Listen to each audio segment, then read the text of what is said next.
Hello all, welcome back to my channel. So in this video, we are going to show how to install a robot framework uh, in our Windows 11 in order to work on the robot test cases. Okay, so before we installing the robot framework, we need to install a Python. So if you are not installed, or if you are not watched my previous video, uh, I'm giving a link here. Maybe you guys can watch how to install a Python in Windows 11 machine. So once we install the Python, so just we'll type Python version. So you can see I have installed Python 3.1.4, and also uh, if I check for pip version, we can see what is the pip version we have installed. So once we have this Python and pip installed, just we have to do pip robo, pip install robot framework. So once we enter this, so it will try to connect to a robot framework, and it will try to download and install the robot framework libraries.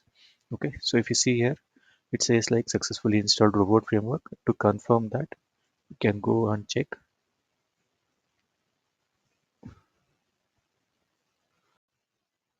So if you look for robot version,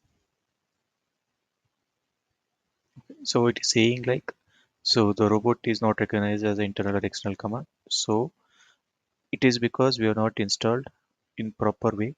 Like we not set environment variables for scripts, which we have to do, that we did not do. So for that reason we are getting like this. So if you want to confirm whether it's installed or not, we can try with other command also. Robot.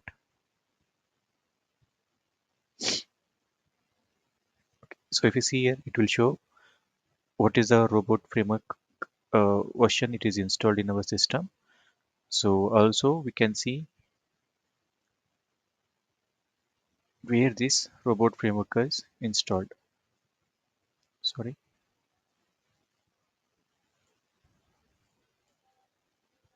Okay. So you can see robot framework name, version, and from where it is installed, and the location of the robot framework. Okay. So with this, we can start our we can develop our test